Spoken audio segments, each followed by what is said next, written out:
Hi guys, welcome again for another top update. This morning from the ODM Orange Democratic Movement camp, Raila Odinga's close ally has revealed what they plan to do to the UDA United Democratic Alliance Party, a party led by the president and its members.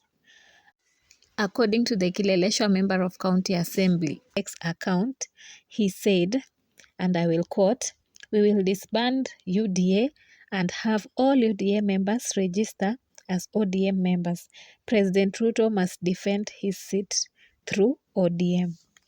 This statement has greatly brought a debate online as many people recall what the president said yesterday during the burial of the late George Oduor, who was Raila Odinga's bodyguard.